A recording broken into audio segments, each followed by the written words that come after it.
සිතට සැනසීමත් ජීවිතයට මඟ පෙන්වීමත් ලබා දෙන සද්ධර්ම වාණී YouTube චැනලයට ඔබ සියලු දෙනාම සාදරයෙන් පිළිගනිමු. මෙම ධර්ම දේශනාවෙන් සිත ශාන්ත කර ගැනීමෙන් සද්ධර්මයේ ගැඹුරු අර්ථය අවබෝධ කර ගැනීමට අප සමග දිගටම රැඳී සිටින්න.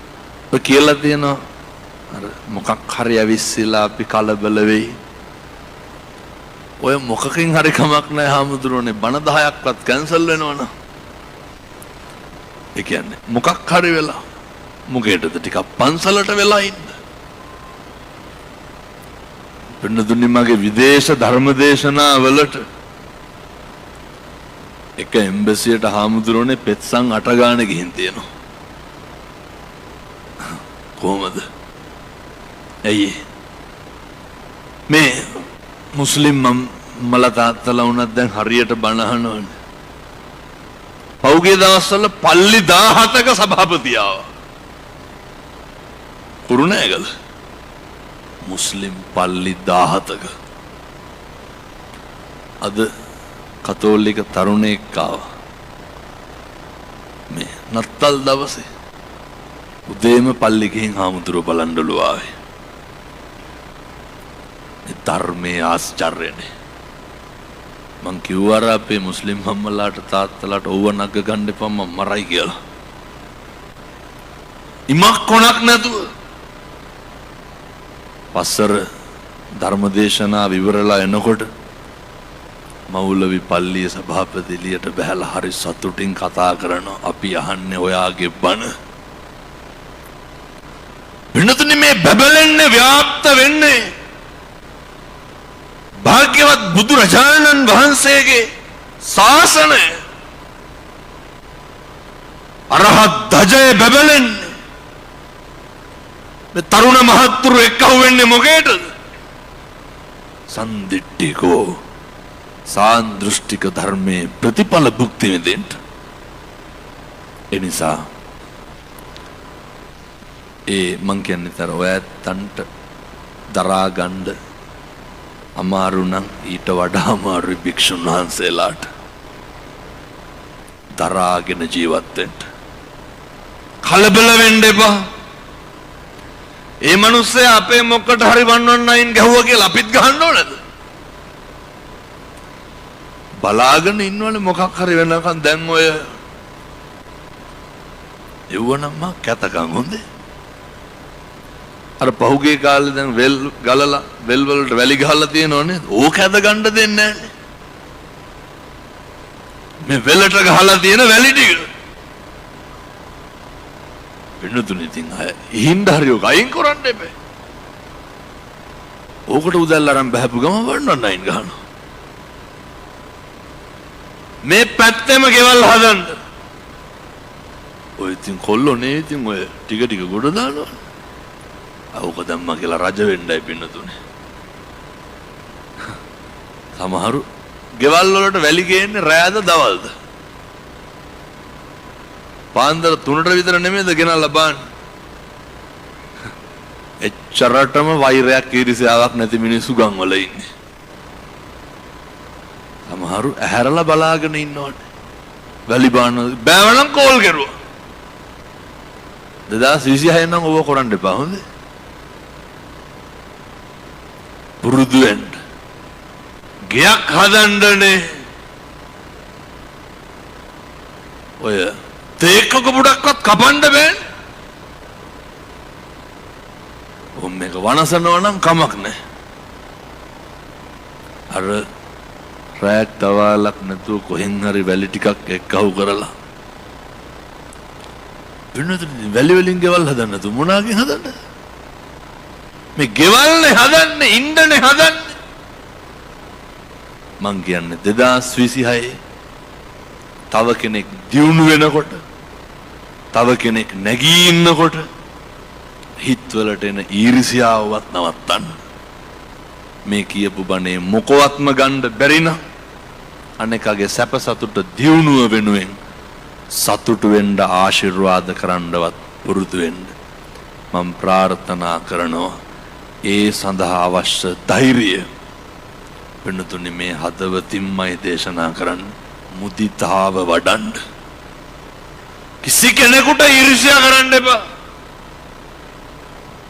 ඒ සඳහා අවශ්‍ය ධෛර්යය මේ අම්මලාට තාත්තලාට ලැබේවා සාදු කියලා ප්‍රාර්ථනා කරන්න. සම්බුද්ධ ශාසනයත් එක්ක කරන ගනුදෙනුව හරි අපූර්වට කරන්න. සම්බුද්ධ ශාසනයත් එක්ක කරන සම්බන්ධතාවය ඒව හරි හොඳට පිළිවෙලට කරන්න. මේ හෙට්ටිපොළ පොළ භූමියේ පින්නතුම් බණහඬ ඇවිල්ලා ඉන්නවා දකින්නකොට මේක ගැන මේ ගෞරවය මේ සතුට වැඩිපුරම කාටද තියෙන්නේ? අපේ මේ ප්‍රදේශයේ මහා සංඝරත්නයට. හේතුව මේ තරුණයෝ ටික දහම් පාසල කරගෙන පරිස්සම් කරේ කවුද? බණක් අහන්න හරියෙන්න මිනිස්සෙක් අල්ලගෙන හිටියේ කවුද? අපේ හාමුදුරුවෝ. දායක සභාව කරගෙන දහම් පාසල් කරගෙන බෝධි පූජාව තියාගෙන පින්කම් ටික තියාගෙන බුද්ධා ලම්බන ප්‍රීතිය ඇති වෙන මිනිහට බුදු පිළිමේ හුරු කරගෙන පන්සල හුරු කරගෙන හිටියේ කවුද? දහසක් බාධක මැද අපේ හාමුදුරුවෝ. ඒ වුණාට ඒ නිසා මේ විදිහට මේ පින්නතුන් රැකගෙන හිටියට ඕක ඇත්තන්ට තේරෙන්නේ නැහැ. මේ මහා සංඝ රත්නය කරන කැපකිරීම ඔය කට තිබ්බ පළියට කියවන්න එහෙම නැහැ හොඳේ. හොයන්න නැතුව බලන්න නැතුව ඔය මිනිස්සු හරි කැමතිනේ දැන් බැරි වෙලාවත් හිතන්නකො භක්ති ගීත කණ්ඩායමට දරුවා දැම්මේ නැහැ කියලා ඉවරයිනේ. දහම් පාසලේ තරඟට දරුවා දැම්මේ නැත්තම් ගුරුවරුන්ට බයිනවා හාමුදුරනේ එවුන්ට ඕනේ උළු දාගෙන තියෙන. එහෙනම් ඔය සාසනික සම්බන්ධතාවය හරි අපූර්වට කරන්න. තරුණ මහත්තුරු සේරම මාසෙකට සැරයක් පුතේ පන්සලට යන්න. සංඝාවාස බුදුමැදුර බෝ මළුව මාසෙකට සැරයක් තරුණයෝ 30ක් එක්ක වුණොත් පැය දෙකයිනේ. අපේ පන්සල සම්බුද්ධ ශාසනය ආරක්ෂා වෙන්න නියාමනය කරන තැන හොද්දට පන්සල නඩත්තු කරන්න. හාමුදුරුවෝ කතා කරුවත් එකයි නැතත් එකයි. ගිහිල්ලා පන්සල් මිදුල මේ මිනිස්සු එනකොට මිනිස්සුන්ට හිත හැදෙන්න පැහැදෙන්න සම්බුද්ධ ශාසනය වෙනුවෙන් ශ්‍රමය දන් දෙන්න. ඊළඟට හරි කනගාටුදායක කාරණයක් තියෙනවා. හරි ඛේදවාචකයක් තියෙනවා. මම පොඩි යෝජනාවක් හෙට්ටිපොළට කරනවා මේක පුළුවන් නම් කරන්න හොඳේ. ඔය මේක තියෙනවනේ මොකක් හරි මේ හෙට්ටිපොළ යූත් කියලා සංවිධානය. සහ මේ බණ අහන්න ආපු සියලු දෙනාම අපේ තාත්තලා අපේ තරුණයෝ මේ හෙට්ටිපොළ එකදු මත්ද්‍රව්‍යයක්වත් විකුණන්න දෙන්න එපා. කොල්ලොන්ට හොරෙන් මේකේ මොනවද කරන්න පුළුවන්? මේ කොල්ල දන්නේ නැතුව මොකවත් කිරියගේද? තරුණයෝ දන්නෝ. මේ ගම් වලින් පන්තියන පොඩි පැටව පන්තිය විල්ලා යනකොට මේ අර මත් වෙන්න බොන පෙති කාඩ් එක අරගෙන යන්නේ. අපේ තරුණයෝ දන්නේ නැද්ද අහවලා විකුණන්නේ කියලා? මම මේ තඩි ගහන්න කියනවනේ විකුණන්නේ උන්ට හොඳේ. මම විකුණන උදවියට කියන්නේ එක මත් පෙත්තක්වත් හෙට්ටිපොළ හෙට ඉඳන් විකුණන්න එපා. කාටද විකුණන්නේ? අහිංසක කොල්ලෙකුට දෙන්න. වීමිටිය විකුණලා පන්ති කාඩ් එක දෙන්නේ අල්ලපු ගෙදරින් සල්ලිලා පන්ති ගාස්තු දෙන්නේ. ඒක අරගෙන හෙට්ටිපොළ ඇවිල්ලා ගුලි ගන්නවා. ඕවා ඉතින් විකුණන්න එපා මේකේ. වෙල සංගමේ දන්නේ නැද්ද විකුණන්නේ? නැතුව ඇති. දෙන්න එපා. හෙට්ටිපොළ බේරගන්න. මේකට එක්කහුව වෙන්න මේක පරිස්සම් කරගන්න. අයිස් හැමතැනම නැද්ද? කවුද විකුණන්නේ? ඔය සේරම කුලප් වෙලා තියෙන මම මෙව කියනවා කියලානේ. අහන කෙනා මට කියන්නේ හාමුදුරනේ ඕවා දැන් කියන්න එපා පරිස්සම් වෙන්න කියලා. අයිස් විකුණන මහත්තුරුන්ට මං කියන්නේ මේ තරුණයෝ පුදුම විදිහට මේක දැන් නවත්තනවා ඒකයි. රැල්ලට හරි කමක් නැහැ නවත්තලා දාමු. සෙනසුරාදාට ඉරිදාට කැරකෙන්න බහුමුළු ගානේ බස් ස්ටෑන්ඩ් ගාන. මහජන වැසිකිලි එහෙම. පැටවුන මෙලහටත් හකු පුරවගෙන නැති දුම්කොළ කුඩු වලේ. තුම වසංගතයක් වුණා නෙමේක. මේ පව් අපේ අසරණ අම්මගේ තාත්තගේ දරුවෝ. සම්බුද්ධ ශාසනය සුරක්ෂිත වෙන්න නම් පුතේ මං අපේ දරුවන්ට කියන්නේ කිසි කෙනෙකුට අහු වෙන්න එපා. කිසි කෙනෙකුගේ අතකොළු වෙන්න එපා. හැම කෙනෙක්ම පුතේ බලාගෙන ඉන්නේ අපි පාවිච්චි කරන්න. මං කියවර විනාඩි 10ක් විතර දවසට අරගෙන කල්පනා කරන්න. මම මොකද කරන්නේ? මම මොකද්ද කරන්න ඕනේ? මම කවුද කියන එක. එක ඒවා දෙයි ගන්න එපා. ඔය රත්නපුරේ බණකට වැඩිය දැන් දවස් 3ක් 4ක් විතර ඇති.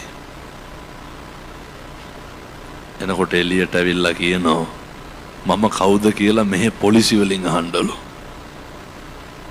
සුප්‍රසිද්ධ මත්කුඩු ව්‍යාපාරිකේ හාමුදුරුවන්ට පින් සිද්ධ වෙන්න නවත්තලා මාස 4යි කිව්වා. විකුණන්නේ නැහැ කියලා පොරොන්දුනා පින්නතුනි. මේ ධර්මයේ ආශ්චර්යය. විකුණන සේරටම කියන්නේ හරි කරුණාවෙන් ඕනකමින් කියන්නේ ඕවා නවත්තලා දාන්න. මෙලෝ හසරක් දන්නේ නැති ගම්වල කොල්ලෝ අයිස් ගහලා පිස්සු කෙලිනෝ. ගෑනු ළමයි පුරුදු වෙනවා. ඔය දාගමක් જાතියක් ඉතුරු වෙන්නේ. අයිස් ගහලා තරුණයෝ කුඩු ගහලා ගම්වල අම්මට තාත්තට වද දෙනවා. ඔය මොරටුවේ හරි වැල්ලවත්තේ හරි එක මහත්තයෙක් කියනවා මට නැවැත්තුවාලු. මං අහුවා ඇයි?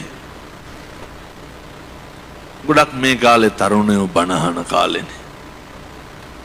එකෙක් ගෙනල්ලා දුන්නලු අර පුංචි කරාඹු දෙක. ගහලා ඇහුවලු කාගේද කියලා. අර ගෙදර හිටපු චූටි දුවගේ කරාඹු දෙක ගලවගෙන ඇවිල්ලා තියෙන. ඔය මත්පෙත්ත ගේන්න දෙන සල්ලි ළමයි හම්බ කරලා නෑ. තාත්තලා හුරු වෙලා ඉන්න සිගරට් එකක් බොනකොටත් හිතන්න බිත්තර ගෙඩි 3ක් විතරනේ නේ. මොකටද පුතේ හැමදාම හිතන්න අපි කවුද? මම මොකද්ද කරන්නේ? මම මොකද්ද කරන්න ඕන? මම කොහෙද කොතනද ඉන්නේ? ඒ නිසා සත්පුරුෂ දරුවන්ට කියන්නේ 2026 අවුරුද්දේ අධිෂ්ඨාන කරගන්න. යාළුවෝ රැලි පිටින් හිටියට බුරුතු පිටින් හිටියට මොකක් හරි වුණාම කවුද ඉන්නේ? කවුරුවත් නැහැ. අද ගෙදර යන්න මම හැමදාම දේශනා කරනවා වගේ පින්වත් දරුවෝ අපේ තාත්තලා හොඳට ගෙවල් වල බුද්ධ වත කරන්න. උදේ නැගිටින්න බුදුහාමුදුරුවන්ට පැන් වීදුරුව තියන්න. ඔය බොහෝ පිරිසක් මේකට උසුළු විසුළු කරලා තිබ්බා. උසුළු විසුළු කරන උදවියටත් කියන්නේ උසුළු විසුළු කර කර හරි කමක් නැහැ මේක කරන්නකො එතකොට ඕක හරියනවා. උදේ නැගිටලා බුදුහාමුදුරුවන්ට දාන ටික තියන්න. හැන්දෑවේ කහට කෝප්පයක් බීම උගුරක් හරි කමක් නැහැ බීම් බෝතලයක් අරගෙන ගිහිල්ලානේ බුදුහාමුදුරුවන්ට තියන්න. සිද්ධ වෙන්නේ නැද්ද? බුද්ධවත කරන මිනිස්සුන්ට වරදින්නේ නැහැ. බුද්ධවත කරන දරුවන්ට වරදින්න දෙන්නේ නැහැ. විස්මිතයි. ඒ හාස්කම කොච්චරක්ද කියනවා නම් එකදු අකුසලයක්වත් වෙන්න දෙන්නේ නැහැ. වචනකින්වත් ගෙවල් වල ආය කුණුහරුපයක්වත් කියන එකක් නැහැ. සැකයි වගේ නම් ඔය ආතබූත නැතුව මුස්පෙන්තු ගතිය තියෙනවනම් ඔය සේරම නැති වෙලා යනවා.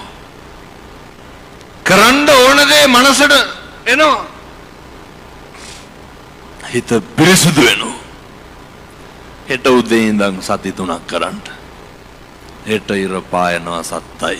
වරදින්නේ නැහැ පින්නතුනි. නත්ති මේ සරණං අඤ්ඤං බුද්ධෝ මේ සරණං වරං. අපිට අපේ බුදුහාමුදුරුවන්ගෙන් තොර සරණක් නැහැ. එච්චරයි. ඒතේන සච්චේන සුවත්ති හෝතු. ඒ සත්‍යානුභාව බලයෙන් මේ සියලු දෙනාට යහපතක්ම සිද්ධ වේවා සාදු කියලා පතන්න. සිද්ධ කරගත්තා වූ ධර්මදේශනාමේ පින්කමේ ආනුභාවයෙන් මේ සියලු දෙනාටම පින්කම සංවිධානය කරපු අපේ දෙවමදිහත්පත්වේ උපප්‍රධාන සංඝනායක වහන්තරේ සිද්ධාර්ථ නායක හාමුදුරුව ඇතුළු මහා සංඝ රත්නයට පින් අයිති වේවා. හෙට්ටිපොළ වෙළඳ සංගමය ඇතුළු ව්‍යාපාරික ප්‍රජාවට ඒ පින්නතුන්ගේ ව්‍යාපාරික කටයුතු දිනෙන් දින දියුණු පමුණු වේවා. සමෘද්ධිමත් භාවයට පත් වේවා. ප්‍රාදේශීය සභාව, ප්‍රාදේශීය ලේකම් කාර්යාලය, අපේ පොලිසිය, හෙට්ටිපොළ යූත් සංවිධානය ඇතුළු සියලු දෙනාම එක්කහුව වෙලා පින්කම සංවිධානය කරන්න යෙදුනේ. සියලු දෙනාට පින් අයිති වේවා. ඔය ඇත්තෝ යන්නේන ගමන බිමන කරන කියන රැකී රක්ෂා ගොවිතැන්පත් වෙලහෙළඳාම් ආදිය දිනෙන් දින දියුණු පමුණු වේවා. දූ දරුවන්ගේ අධ්‍යාපන කටයුතු සර්ව ප්‍රකාරයෙන් සාර්ථක වේවා.